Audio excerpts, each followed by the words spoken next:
자, 이제 우리 방과 후 수업 2교시에 들어왔습니다. 그럼 이제 이번 강의는 이제 사실 우리가 코인을 사고 팔려면은 이제 거래소가 필요하거든요. 그거에 대해서 좀 알아보도록 하겠습니다. 거래소. 그거 왜냐면은 선생님한테 질문을 엄청 많이 주시더라고요, 사람들이. 뭐 사실 내가 이제 이런 것까지 설명해야 돼 하는데 뭐 설명이 필요하다고 한 것 같으니까 해야지. 예. 자, 그래서 이제 일단 거래소는요, 한국에 좀 큰 게 한 5개 정도가 있고, 해외에는 셀 수 없을 정도로 많습니다. 네. 그렇게 보면 돼요. 자, 그러면 이제 국내 거래소와 해외 거래소의 가장 큰 차이가 무엇인가 라고 쪽지 시험에도 질문을 했죠. 당신들 답변을 좀 보도록 하겠습니다. 가장 큰 차이. English, 언어가 다르다. So easy, peace라고 답변하셨는데, 장난하십니까, 인간? 그리고 여기 조현아님, 원화 달러로 거래한다? 라는 거예요? 네네. 예. 이것도 사실은 핵심이 아닌데 뭐 그래도 용기가 가산해서 2점 정도 드리겠습니다. 오, 네. 예. 아니 10점 만점에 2점 바꿔서 자, 그러면은 차이를 설명해 보면요. 예, 그쵸. 이제 한국 거래소는 원화로 거래되는 것이 맞습니다. 그건 맞고요. 그리고 해외 거래소는 이게 달러로 거래한다고 보였는데 이거 정확히 말하면 틀렸습니다. 예. 보통은 해외 거래소에서는 USDT라는 테더라는 암호화폐를 통해 가지고 거래를 하게 되거든요. 근데 USDT 테더? 벌써 그러니까 머리 아파요. 테더라는 거는 달러와 1대1로 연동되어 있는 코인이라고 보시면 돼요. 그 달러와 똑같이 움직이는 코인. 아, 그럼 그냥 테더가 달러요.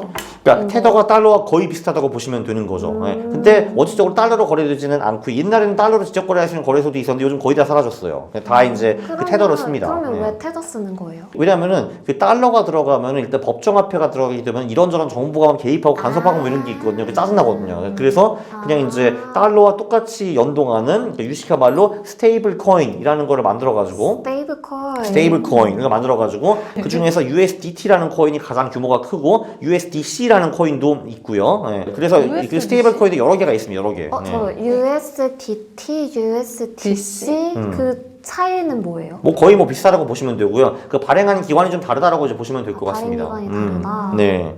그리고 뭐 듣자 하니 USDC가 조금 더 안전하다고 하는 썰도 있기는 한데 뭐 그렇다고 해서 테더가 뭐 그 스테이블 코인 역할을 못 하고 망가진 적은 아직은 없습니다. 이렇게 보면 되고요. 어쨌든 그렇게 되고 그 다음에 이제 또 큰 차이점이 이제 뭐냐 하면은 국내 거래소에서는 현물을 사는 것밖에 못 한다라고 할 수가 있습니다. 현물은 뭐냐 하면은 우리가 예를 들면 뭐 비트코인을 한 개 산다, 한 개 판다 뭐 이런 거를 이제 할 수가 있는 거잖아요. 그거는 국내 거래소에서 가능해요. 근데 해외 거래소에서는 추가로 가능한 게 이제 뭐가 있냐 하면은 공매도 같은 게 가능합니다. 그러니까 한국 거래소에서는 가격이 오르는 데만 매칭할 수가 있어요. 내가 비트코인을 사면 얘가 오르는 걸 제가 기도할 거 아니에요, 당연히.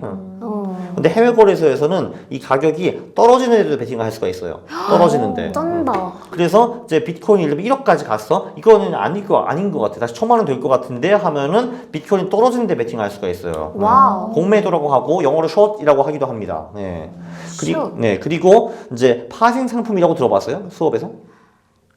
선물 옵션. 여기 공부 좀 했네요. 그죠? 여기 공부 좀 했네요. 선물 옵션. 그렇지. 그 선물 옵션 그런 거를 한국 거래소는 할 수가 없는데 해외 거래소에서는 가능합니다. 그럼 선물이 뭡니까? 너무 쉽죠? 프레젠트. 선물. 너무 기분좋아. 내가 이런 사람들을 교육하면서 내가 밥벌이를 하는데 정말 자괴감이 온다. 저희 선물 받을 미쳐버리겠네. 거잖아요. 바이낸스 코인. 바이낸스 선물 주실 거잖아요. 그 선물은 크리스마스 선물은 프레젠트가 맞고요. 금융에서 선물은 퓨처스라고 합니다. 퓨처스. 근데 어쨌든 그 퓨처스가 그러니까 선물이 현물과 가장 큰 다른 점은 뭐냐면은 레버리지를 낄 수 있다라는 게 중요합니다. 레버리지를 낀다는 건 뭐냐면은 예를 들면 내가 비트코인을 한 개를 사고 싶어요. 그러면 내가 현물을 사면 1억을 가져야 될 거 아니야? 1억을 가져가 사면은 얘가 예를 들면 1억 5천이 되면 내가 5천을 버는 거고 5천원 떨어지면 5천 깨지는 거 맞죠? 그죠? 네. 예, 근데 선물 같은 경우는 내가 그 1억에 20분의 1만 가져와도 돼요. 그러니까 한마디로 내가 500만 원만 가지고도 비트코인 한 개를 산 거와 똑같은 효과를 누릴 수가 있어요.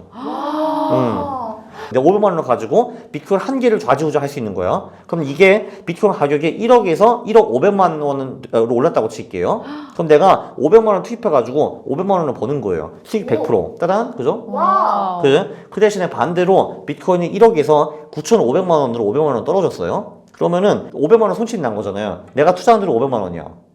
그러면 내 돈은 빵이 되는 거예요. 빵. 되는 거예요. 그래서 선물을 투자하면은 보통 레버리지가 붙어가지고 벌 때는 이제 훨씬 더 많이 버는 거고 깨질 때는 이제 금방 파산이 될 수도 있다라는 거죠. 그래서 이제 결론적으로 국내 거래소에서는 현물 매수만 가능하다. 예, 근데 매수. 그쵸. 근데 해외 거래소 같은 경우는 현물, 매수, 공매도, 선물, 옵션까지 다 가능하다라고 이제 볼 수가 와. 있습니다. 네. 그럼 왜 한국은 왜 그런 게 가능하지 않느냐에 대해서 기본적으로 이제 그 대한민국 그 관료들은 리스크를 굉장히 싫어합니다. 그래서 솔직히 이런 거 이해도 잘 못할 거고요. 근데 그 사람들 입장에서는 뭔가 내가 새로운 거 만들어가지고 잘못되면은 내가 이제 바보가 되는 거잖아요. 책임져야 되니까. 그렇죠. 책임져야 되니까. 그럼 책임지기 책임지기 싫은 거야. 싫으니까. 왜냐면은 내가 뭔가 안 하면은 책임질 게 없잖아.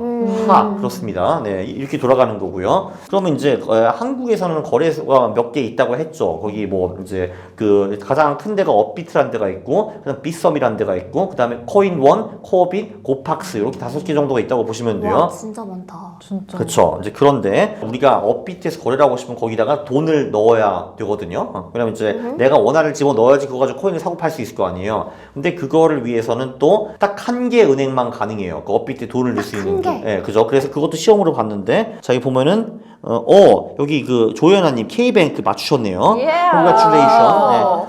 네. 그리고 여기 박영선님 B뱅크가 도대체 아니. 뭡니까? B의 팬이세요 혹시? 아니, 네, 맞죠. 이게 뭔지 비트코인. 아세요? 아니, 비트코인에 비로 해가지고. 네, 틀렸습니다. 네, 오로지 K뱅크를 통해서만 돈을 넣을 수가 있어요. 네, 그쵸. K뱅크 유로 광고. 왜 K뱅크예요? 그냥 그렇게 해놨어요. 네, 몰라요. 그것도 한국의 쓸데없는 규제 중에 하나입니다. 왜 꼭 K뱅크만 통해서만 그거 돈을 코인 넣을 수 있는지. 투자자들은 그거 납득할 수 없어요. 왜 나도 그렇게? 납득할 수 없습니다. 거기 정보 관료한테 가서 따져보세요. 왜 그렇게 그딴 식으로 룰을 만드셨는지. 좋아요. 네, 그쵸. 그러면은 그 업비트, 빗썸 이런 거 중에서 어떤 게 좋은가? 그러니까 대부분 사람들은 업비트를 씁니다. 그게 가장 큰 거래소니까요. 저는 업비트를 개인적으로 굉장히 싫어합니다. 왜냐면 왜요? 이게 왜 그러냐면 업비트가 지금 업계 1인자이기 때문에 굉장히 배부르고 고압적으로 나옵니다. 배부른다는 거는 사실 우리가 거래소에 들어가면 많은 코인들을 거래할 수 있는 옵션이 있으면 좋은 거잖아요. 근데 그거를 상장이라고 해요. 한마디로 이제 거래소가 어떤 코인을 거래할 수 있을지 그 결정하는 건 거래소거든요, 사실. 물론 이제 비트코인과 이더리움 같은 큰 암호화폐는 거의 모든 거래소에서 다 통하는데 소위 좀 그거보다 작은 코인들은 우리 거래소에 거래해줄지 말지를 거래소가 결정을 하는 거예요. 네. 하는데 근데 요즘에는 그 업비트에서 그 새로 올라오는 신규 코인들의 수가 눈에 띄게 줄었어요. 그러니까 한번 배부르다 이거죠. 그러니까 니네들 대충 그냥 비트코인 이더리움만 해먹어. 무슨 신규 코인이야. 뭐 이런 식으로 이제 가는 경우가 좀 많고요. 그래서 신규 코인 상장이 확연히 딴 데보다 줄어요. 빗썸보다도 훨씬 더 적고. 물론 핑계인 데 있을 겁니다. 그 코인들이 되게 안전하지 않아가지고 우리가 좀 더 검증해 봐야 돼. 이런 건데 솔직히 배부르다 이거지. 한마디로 내가 보기에는. 근데 그게 하나 있고. 그리고 사실 그 코인 거래소에서 내가 그 코인을 사가지고 그걸 해외로 넘길 수 있거든요. 해외로 넘길 수 있는데 근데 예를 들면 업비트에서 코인을 사가지고 해외 거래소 예를 들면 마이넷으로 넘긴다고 할 때 그때 계속 뭐 소명하라고 전화도 오고 막 되게 귀찮게 요즘 많이 한대요. 네. 그러니까 그리고 진짜로 뭐 이런 식으로 한마디로 나는 이거를 뭐 이제 나쁜데 사용하지 않겠습니다라고 적게 만들고 내가 사인하게 만들고 사진까지 찍어서 보내야 된대요. 이건 제가 보기 완전히 횡포거든요. 이거를 할 수 있는 데는 내가 보기에는 뭐 검찰청, 뭐 국세청 요 정도인데 아니 업비트는 그냥 일개 암호화폐 거래소인데 국세청도 아니고 그 검찰청도 아니잖아. 근데 왜 그 이제 우리를 범죄자 취급하면서 나한테 이런 걸 하게 만들어야 되냐 이거거든요. 저는 그거에 대해서 되게 기분이 나쁩니다. 그래서 저는 사람들 만나면 전부 업비트 쓰지 마세요라고 이제 하고 다니고 있습니다. 네. 업비트 반대 시위 중이시죠. 그렇죠. 그러니까 업비트 반대 시위도 좀 해야 할 것 같아요. 이게. 네, 그죠? 그래서 차라리 그거보다는 원화 거래소 쓸 때는 뭐 빗썸을 쓰든지 딴 애들 쓰는 게 낫다라고 저는 보통 말하고 다니고 있습니다. 그러면은 선생님이 빗썸 쓰시는 게 빗썸의 신규 코인들이 잘 상장돼서 그런 거. 그것도 그렇고 이제 한마디로 그런 이제 쓸데없는 이제 고압적인 행위가 업비트보다는 적죠, 확실히. 네. 그렇죠. 근데 고압적인 행위를 받을 만한 일이 그렇게 많을까요? 당연히 일반 없겠지. 그게 이제 당연히 대부분 없을 사람들은 거지. 선량하고 그 뭐 범죄에 그 코인을 쓰지 않잖아요. 한 99.9%는. 근데 그 나머지 99.9%에도 그런 이제 굴욕적인 행위를 이제 하게 하는 거죠, 사실. 그러니까 어이가 없다고 저는 보고 있습니다. 네. 그러면 이제 해외 거래소 쪽으로 넘어가 보면은 해외 거래소는 진짜 많거든요. 네, 정말 많아요. 네. 그래서 여기서 사기 거래소 같은 경우도 많고 그냥 거래소가 그냥 이제 문을 닫고 도망가고 또는 이제 거기 있는 유저들의 뭐 돈을 뭐 이제 이상한 데 쓰고 이런 것도 되게 많아요. 그래서 예를 들면 그 2022년에 FTX라고 한때 세계 2위까지 된 거래소도 파산해가지고 거기 이제 도는 사람들이 큰 피해를 봤습니다. 네. 와. 그래서 사실 이제 해외 거래소는 그러니까 그 보안면, 그 안전면으로 치면 사실 한국 거래소들이 더 안전해요. 왜냐면은 한국 거래소는 고객들이 그 예치한 그 금액만큼 암호화폐를 보유하도록 만들어 놨는데 해외 거래소는 그게 좀 불투명합니다. 예. 그런데 예를 들면 내가 선물 옵션을 꼭 하고 싶다, 공매도를 하고 싶다 하면 해외 거래소를 가는 수밖에 이제 없고요. 그리고 해외 거래소는 또 큰 장점이 만약에 한국이 망할 경우, 예, 그러면 이제 업비트나 뭐나 싹같이 망하는 건데 내가 예를 들면 내 암호화폐를 저 해외에 갖고 있으면은 그 돈은 안전한 거죠, 한마디로. 그렇게 이제 볼 수가 있는 거죠. 분산 투자. 그렇죠, 그렇죠. 예. 그래서 결론적으로 해외 거래소 중에서 지금 1등은 바이낸스라는 거래소이고요. 거기가 이제 가장 규모가 큰 거래소이고 OKX라는 거래소도 있습니다. 그러니까 기본적으로 이 바이낸스라는 곳이 미국 정부의 말을 잘 안 들었어요. 그래가지고 요번에 이제 그 미국이 너 바이낸스 CEO 너 맛 좀 봐라. 너 분명히 무슨 돈 씻자게 관련되어 있어. 뭐 해가지고 그때 이제 너 감옥 가 임마라고 했는데 바이낸스 죄송해요. 우리가 5조 원 드릴 테니까 참아주세요. 해가지고 와. 이제 감옥에 안 갔어요, 이 사람이. 그죠? 근데 거래소가 얼마나 돈을 많이 번지 알 수 있죠. 5조 원을 그냥 쿨하게 내고도 이제 되는 거니까. 네, 그죠? 네. 근데 이제 OKX라는 거래소는 거기도 중국계이긴 한데 거기는 처음부터 미국 말을 되게 잘 들었대요. 그러니까 미국의 이제 컴플라이언스나 뭐 이제 뭐 자금 세탁 등등 뭐 이런 거를 좀 잘 따랐다고 해가지고 그런 거래소가 하나 있고 그리고 코인베이스라는 거래소는 미국에 아예 상장이 되어 있어요. 네. 그러면 아무래도 이제 이런저런 감사를 많이 받을 테니까 이제 상대적으로 어느 정도 안전하다고 이제 볼 수가 있고요. 그거 말고도 정말 수많은 거래소들이 많은데 뭐 저는 그쪽은 찾아가보지 않아서 나 크라켄이라는 거래소 써봤네. 크라켄. 예, 그 정도만 써봤네요, 제가. 이 코인베이스, OKX, 바이낸스 세 가지가 다 안전해요? 쓰기? 그러니까 그게 사실 100% 안전하다고는 아무도 알 수는 없지만 그래도 그 수천 개 중에서는 규모가 이제 어느 정도 있고 역사도 있고 하기 때문에 그리고 이제 사실 거래소를 해킹하는 경우도 굉장히 많아요. 그 나쁜 해커들이 거래소 허점을 노려가지고 거기 고객들이 예치한 그 암호화폐를 빼가는 경우도 많거든요. 네. 와. 그래서 옛날에 2013년인가 4년에 마운트 콕스라고 당시 1위 거래소에 해커가 침입해가지고 엄청난 비트코인을 갖고 갔어요. 그럼 그 사람 못 잡아요? 그래서 나중에 잡은 것 같기는 한데, 근데 아시다시피, 예를 들면 뭐 그거 잡고 그거 뺏고 하는데 시간이 얼마나 많이 걸리겠습니까? 그럼 고객들은 고통이 엄청 심하죠, 당연히. 그건 당연한 거죠. 예. 아이고. 그러니까 그렇게 안 털리는 거래소를 찾는 게 중요한 거죠, 사실. 근데 뭐 제가 알기로는 요 바이낸스 OKX 이쪽이 좀 털렸다는 말은 저는 아직은 들은 적이 이제 없거든요. 예. 그리고 어느 정도 이제 규모가 있기 때문에 당연히 보안 시스템이 딴 데보다는 아무래도 좀 철저할 거고, 그러니까 한마디로 이 거래소에서 문제가 생길 가능성이 딴 데보다는 적다라고 볼 수가 있습니다. 그러면 해외 거래소는 다 영어로 돼 있어요?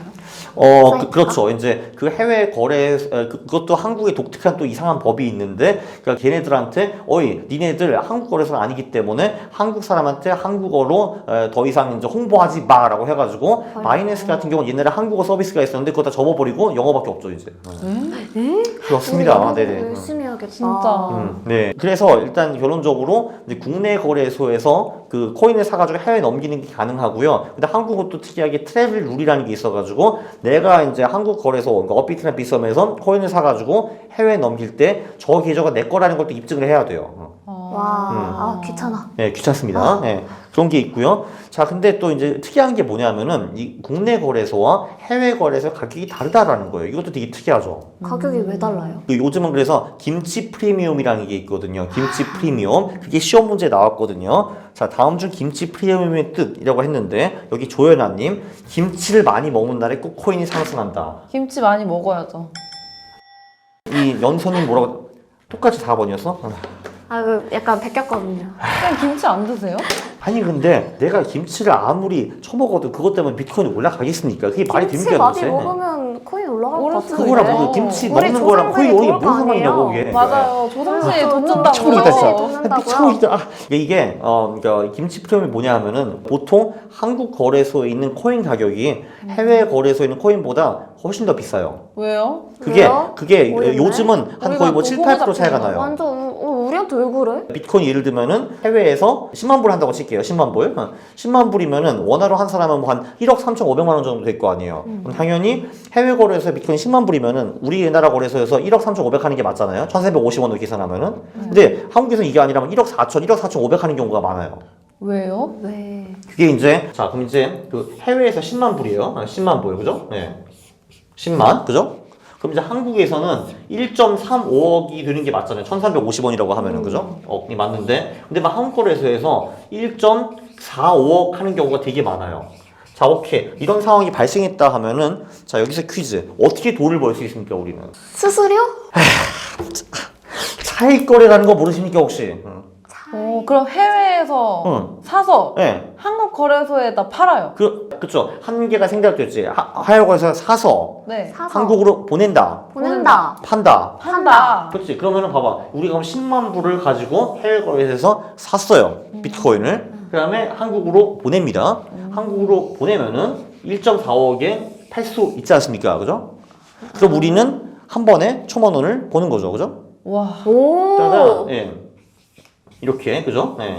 1,000만 원 플러스. 그리고 이게 리스크가 사실 별로 없습니다. 예, 요 방법이 있거든요. 예. 아. 자, 근데 그러면은 이제 그럼 다음 문제가 이거죠. 그러면은 이거를 내가 지속적으로 할 수가 있는가라는 게 문제잖아요. 그러면 우리가 지금 1.45억이 있기 때문에 예를 들면 우리가 이 돈을 해외 거래소로 다시 보낼 수 있다면은 이거를 무한 반복을 할 수 있지 않겠습니까, 우리가? 그쵸. 네, 그쵸. 근데 한국은 외환 거래법인가? 이제 그런 게 있어가지고 한 사람이 1년에 해외로 안 받고 보낼 수 있는 돈이 10만 불 정도로 제한이 되어 있어요. 아. 그래서 이제 이거를 무한반복 돌리기는 힘들다라는 거죠. 그래서 이제 이런 식으로 이제 무한반복 돌리면은 계속 이렇게 떼돈을 벌 수가 있는데 그게 불가능하다. 근데 그래서 이제 한국 사람들이 되게 코인을 많이 좋아하는 편이잖아요, 전 세계적으로. 그래서 한국 사람들이 막 가자, 사자, 와라고 하면은 이제 이쪽 가격은 이제 막 오를 거고 해외 애들은 저 새끼는 도대체 왜 저래? 이제 할 거거든요. 그래서 이게 해외 거래소와 한국 거래소의 가격이 벌어지는 경우가 꽤 많고요. 옛날에는 이게 50%까지 벌어졌어요. 50%까지. 네. 2017년 말에. 네. 역시. 지금은 제가 알기로는 8, 9%로 알고 역시 있는데. K-코리아. K-코리아, 그렇죠? 네. 와, 네. 8, 9%도 근데 크다. 근데 진짜 그게 크다. 이제 이런 식으로 그러니까 이런 식으로 문제가 해결이 되면은 당연히 프리미엄 50%까지 발행 아닐 건데 이게 좀 원활하지 않기 때문에 한국 거래소와 해외 거래소는 가격이 다르다라고 볼 수 있습니다. 네. 이게 김치 프리미엄이고요. 근데 그럼 이제 이거를 하기가 어려울 때 우리가 뭘 할 수가 있는가? 이제 이 프리미엄이 지금은 이렇게 컸는데 이 프리미엄도 커졌다 줄어들다 이렇게 하거든요. 그래서 사실 프리미엄이 다시 줄어들어서 이제 프리미엄이 없어지는 경우도 있습니다. 그럼 그때를 노려가지고 우리는 한국에 있는 코인을 다시 해외로 보내고 기다릴 수가 있어요. 프리미엄이 다시 벌어지면은 다시 이렇게 보내. 그럼 이렇게 또 벌고 이렇게 가능해지는 겁니다. 네. 선생님. 네. 이거 해보셨어요? 제가 2017년이랑 21년에 이거 많이 해왔죠. 네. 아, 진짜요? 네, 요즘은 제가 이제 심신이 피곤하고 그리고 이제 눈도 침침하고 해가지고 이제 못 하고 있는데 옛날에 이걸로 좀 많이 벌었죠. 네, 그렇죠. 그렇습니다. 그때 얼마 보셨어요? 많이 보셨어요? 그때 좀 많이 벌었죠. 네, 네, 오. 네, 그렇죠. 네, 그렇습니다. 저희 급식비. 그렇죠, 급식비. 그래서 급식비 정도 이상은 벌었습니다 그때. 그래서 이제 이제 채점을 한번 해보시죠. 이거 한번 보겠습니다. 자, 조현아님이 보면은 두둥두둥. 자, 여기 이게 10점. 뭐야? 10점, 15점, 19점, 29점. 야, 60점 만점에 31점을 받으셨네, 조현아님. 와, 진짜 잘했다. 반 이상이나 맞췄어. 야, 50% 가지고 지금 좀 부끄러워하는 거 아닙니까? 부끄러워해야 되는 거 아니에요? 너무 대단한 친구예요, 쌤. 그리고 이제 신기하다. 박연서님은 자 맞아, 이제 맞아. 1번은 이제 마작 10점, 2번 20점, 꽝 24, 27점을 받으셨습니다. 네. 저 진짜 10점 넘은 적이 한 번도 없는데 진짜 태어나서 그것도 처음이에요. 찍었잖아 지금. 네. 축하드려요, 진짜. 우리 엄마 좋아하겠다, 우리 엄마. 야, 60점 만점에 기둥 셀 수 31점과 있다, 27점을 받고 이렇게 기뻐하는 모습 보니까 정말 이제 이 교사를 때려치고 싶네요, 이게. 정말 개찰 일이로다. 안 예, 돼요, 그래서 쌤. 어쨌든 자 여기 오늘 쪽지 시험에서 깨지신 박연서님은 청소 다 해놓으시고 이거 지우시고 그리고 창문 닦으시고 집에 가시기 바랍니다. 알겠죠? 나 먼저 간다. 오케이. 바로 혼자- 조연아님도 이게 잘했다고는 볼 수 없지만 어쨌든 이겼으니까 가세요. 안녕히 네. 계세요. 네.